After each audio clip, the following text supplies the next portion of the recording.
రేవంత్ రెడ్డి గారు తెలంగాణ ముఖ్యమంత్రి, మనందరి ముఖ్యమంత్రి. అయ్యో సారీ మనందరి ముఖ్యమంత్రి కాదు, మనందరి ముఖ్యమంత్రి అయితే నిజంగా అలా కించపరుస్తూ మాట్లాడగరా మన దేవుళ్ళని. అంటే ముఖ్యమంత్రి అంటే రాజ్యాంగబద్ధమైన పదవిలో ఉంటారు కాబట్టి అందరికీ సమానమే, అందరినీ ఈక్వల్ గా చూడాలి కదా. బట్ నేను హిందూ దేవుళ్ళ గురించి ఆయన ఏం మాట్లాడాడో మీ అందరూ విన్నారు. మళ్ళీ నేను వినిపిస్తా చూడండి. భద్రాద్రి రాముల వారి సాక్షిగా ఖమ్మం జిల్లాను నేను ఈ వేదిక మీద నుంచి మాట ఇస్తున్నా. రామప్ప దేవాలయం శివుడి సాక్షిగా, సమ్మక్క సారమ్మ సాక్షిగా, 1000 స్తంభాల గుడి సాక్షిగా, పెళ్లి చేసుకోవడానికి హనుమంతుడు ఉన్నాడు, 2 పెళ్లిళ్ళు చేసుకునేటానికి ఇంకొక ఆయన దేవుడు ఉన్నాడు, మందు తాగేటోళ్ళకి ఓ దేవుడు ఉన్నాడు, ఎల్లమ్మ, పోషమ్మ, మైసమ్మ. రేవంత్ రెడ్డి గారు మీరు మానేయండి, బొట్టు పెట్టుకోవద్దు, గుళ్ళకి వెళ్ళొద్దు, దేవుళ్ళు నమ్మకుండా ఉండడం అన్నది మీ వ్యక్తిగతం. అంతే తప్పితే 100 కోట్ల మంది పూజించే దేవుళ్ళని తాగేటోడు ఒక ఉండడు, తినేటోడు ఒక ఉండడు, తిరిగేటోడు ఒక ఉండడు, పెళ్లి చేసుకునేటోడు ఒక ఉండడు, ఇలాంటి మాటలు మాట్లాడటము రాజ్యాంగ విరుద్ధము. ఇలాంటి మాటలు ఇంకోసారి మీరు మాట్లాడకండి. మీకు నిజంగా ధైర్యం ఉంటే ఇదే మాట మీరు ముస్లింస్ ని క్రిస్టియన్స్ ఎందుకన్నారంటే వాళ్ళు మతానికి ఇచ్చే ఇంపార్టెన్స్ ఆ లెవెల్లో ఉంటది. వాళ్ళు గనక వాళ్ళ మతాన్ని ఎవరైనా ఏమనంటే ఊరుకోరు, ఓట్లేరు. దశాబ్దాల పాటు మనం సెక్యులరిజం అనే ఒక మొత్తం మందిని వీళ్ళకి ఎక్కించినము. అది వాళ్ళ లోపల ఉన్నంత కాలము మనకి ఏ ఇబ్బంది లేదు. మనం తిట్టినా పడతారు, కొట్టినా పడతారు, మనం ఏం చేసినా పడతారు అని చెప్పేసి వాళ్ళ ధైర్యం. కాంగ్రెస్ ముఖ్యమంత్రులు గాని మంత్రులు గాని అలానే మాట్లాడతారు. హిందువులు అంటే కాంగ్రెస్ పార్టీకి చిన్న చూపు చులకన. ఎందుకంటే వీళ్ళు ఎలాగో యూనిటీ ఉండదు. సెక్యులరిజం అనే ఒక ఇత్తనాన్ని మనం నాటినాము ఇందిరాగాంధీ గారి టైంలో. అది ఆల్రెడీ చాలా మంది మైండ్ లో పెరిగిపోయింది. అలాగే ఈ లెఫ్టిస్ట్ భావజాలంలో ఉన్న వాళ్ళు సెక్యులరిజం అని చెప్పేసి వాళ్ళకి ఇంకా మంచిగా దానికి నీళ్లు పోస్తూ ఎరువేస్తూ దాన్ని పెంచి పోషిస్తున్నారు. ఈ సెక్యులరిజం అనే పదం ఉండి వాళ్ళ మైండ్ సెట్ లో, హిందువుల మైండ్ సెట్ లో ఈ సెక్యులరిజం అనే పదం ఉన్నంత కాలం వాళ్ళకి ఏం కాదు. ఇలాంటి వ్యాఖ్యలు చేసినా మనం తుడుచుకుంటాం, మనకంతా ఏం ఉండదు కదా, మనకంతా సిగ్గా శరమా. సరే, ఇప్పుడు మనం అసలు కాంగ్రెస్ పార్టీ భావజాలం ఏంటి, ఎందుకు ఇలా మాట్లాడుతుంది, ఒక రేవంత్ రెడ్డి గారికి లోపల నుంచి వచ్చిందా లేకపోతే కాంగ్రెస్ పార్టీ స్టాండ్ అంతా అని చెప్పేసి మనం ఈరోజు క్లియర్ గా మాట్లాడుకుందాము. ఈ వీడియో యూట్యూబ్ లోకి వెళ్ళి చూడండి. యూట్యూబ్ లోకి వెళ్ళి చూస్తే రాహుల్ గాంధీ దగ్గర నుంచి, రేవంత్ రెడ్డి గారి దగ్గర నుంచి, సిద్దిరామయ్య దగ్గర నుంచి కాంగ్రెస్ కి సంబంధించిన ముఖ్య నాయకులు హిందువుల గురించి ఎలా మాట్లాడతారు, వాళ్ళ ఐడియాలజీ ఏంటనేది అర్థం చేసుకోండి. రేవంత్ రెడ్డి గారి ఐడియాలజీ కాదు, రేవంత్ రెడ్డి గారి నోట్లో నుంచి మైండ్ నుంచి వచ్చింది కాదు. ఇది ఆ పార్టీ యొక్క ఐడియాలజీనే. ఆయన ఆ పార్టీకి సంబంధించిన ముఖ్యమంత్రి కాబట్టి ఆయన అలా ఆల్రెడీ అనేసిండు. ఆ ప్లేస్ లో ఎవరున్నా అంటారు, ఎందుకంటే ఆ పార్టీ యొక్క ఐడియాలజీ అది. హిందువులు అంటే ఆయనకి సాక్షాత్ పార్లమెంట్ లో ఆయన హిందువుల గురించి ఏం మాట్లాడిండో ఒకసారి వినండి. जो लोग अपने आप को हिंदू कहते हैं वो 24 घंटा हिंसा हिंसा हिंसा, नफरत नफरत नफरत, असत्य सत्य असत्य. అంటే హిందువులు అంటే హింస హింస అని ఎప్పుడు కొట్టుకు చేస్తారంట. హిందువులే దేశంలో గాని ప్రపంచంలో గాని బాంబ్ బ్లాస్ట్లు చేస్తుంది హిందువులే. ముస్లింస్ వాళ్ళ జనాభా ఎంత, 20 కోట్లు కూడా ఉండరు. కానీ అన్ని పార్టీలు వాళ్ళకి మోకర్లు వెళ్తాయి, వాళ్ళు ఏమనుకున్నా చేయగలరు.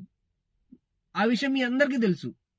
సో అదే వాళ్ళ ధైర్యం. వీళ్ళందరూ మన ఓట్ల కోసము మన యూనిటీని చూసి మన కాళ్ళకాడికి వస్తారు. సో మనం ఏం చేసినా నడుస్తుంది.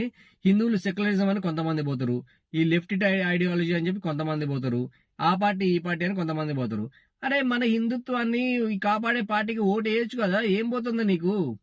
వాళ్ళేమి కరప్షన్ చేయట్లేదు. దశాబ్దాల పాటు పాలించిన పార్టీ దేశానికి ఏం చేసింది? ఈ 10 సంవత్సరాల్లో దేశం ఎక్కడుంది, ఈ 10 సంవత్సరాలకు ముందు దేశం ఎక్కడుందో ఒకసారి ఆలోచించుకోండి. వీళ్ళ మాటలు రేవంత్ రెడ్డి గారు ఇంత ఘోరంగా మాట్లాడితే క్షమాపణ చెప్పమని ఎందుకు అడగట్లేదు మంత్రులు? నిన్న పవన్ కళ్యాణ్ మాట్లాడితే క్షమాపణ చెప్పమని పదే పదే మొత్తుకున్నారు కదా అందరూ.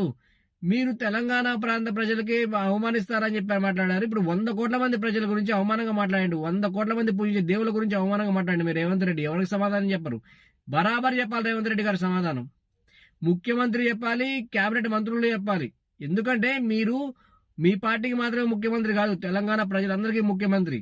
రాజ్యాంగబద్ధమైన పదవి, అందరినీ ఈక్వల్ గా చూడాలి. ఇలా కించపరుస్తూ మాట్లాడడం అన్నది రాజ్యాంగ విరుద్ధం. అరే యూనిటీగా ఉండండి రా భయ్. చూశారు కదా ఒక ముఖ్యమంత్రి ఇలా మాట్లాడుతున్నాడు, ఒక ముఖ్యమంత్రి ఇలా మాట్లాడినప్పుడు వాళ్ళ మంత్రులు కానీ వాళ్ళ కార్యకర్తలు కానీ ఎలా మాట్లాడతారు? ఎంత చిన్న చూపు చూస్తున్నారు మన మతాన్ని, మన దేవుళ్ళని ఎంత చిన్న చూపు చూస్తున్నారు. మీరందరూ పూజలు చేస్తారు, మీ అందరూ వ్రతాలు చేస్తారు, మీరందరూ ఉపవాసాలు ఉంటారు, మాలలు వేసుకుంటారు.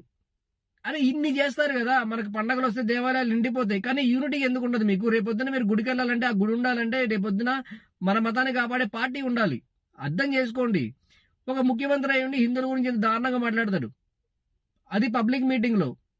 దీన్ని ఎవరు ఖండించరు, దీని గురించి ఎవరు మాట్లాడరు. సో వేరే మతాలను ఎందుకన్నాడు ఆయన?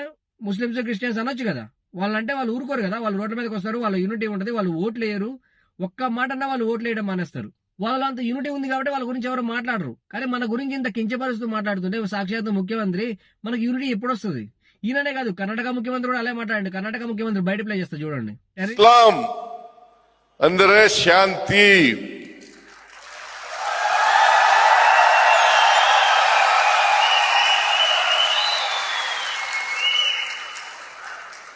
ಮೊಹಮ್ಮದ್ ಪ್ರವಾದಿ ಅಂದ್ರೆ శాంతి దూత.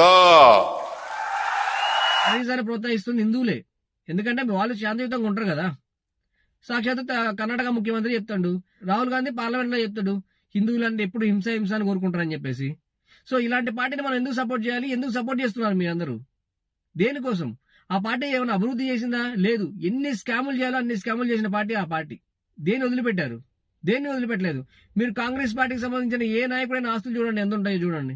తెలంగాణ ముఖ్యమంత్రి గారు అవ్వచ్చు, లేకపోతే రాహుల్ గాంధీ గారు అవ్వచ్చు, సిద్దిరామయ్య అవ్వచ్చు, ఎవరైనా అవ్వచ్చు, హిందువుల గురించి మాట్లాడేటప్పుడు నోరు జాగ్రత్త పెట్టుకొని మాట్లాడండి. హిందువులు అంటే ఇంతకు ముందులాగా హిందువులు కాదు. ఒక ఆయన ఇలానే హిందుగాలు బొందుగాలు అన్న దానికి ఆయన ఇప్పుడు ఫామ్ హౌస్ నుంచి బయటికి రావట్లేదు. సో టైం వచ్చినప్పుడు దేంతో కొట్టాలో దాంతో కొడతారు. కాల్సిన చోట నొక్కితే మనం ఎక్కడ ఉంటాము?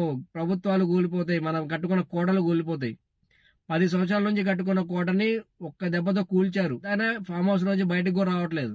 దయచేసి హిందువులకు చెప్తున్నా, యూనిటీగా ఉండండి. రేవంత్ రెడ్డి గారు కానీ, కేబినెట్ మంత్రులు కానీ, పవన్ కళ్యాణ్ గారిని ఎలా అయితే డిమాండ్ చేశారో క్షమాపణలు చెప్పాలని, సేమ్ మీరు అలానే మీ ముఖ్యమంత్రి గారికి కేబినెట్ మీటింగ్ లో చెప్పండి. హిందువులకి చెప్పాలి, హిందూ దేవుళ్ళకి క్షమాపణ చెప్పాలి.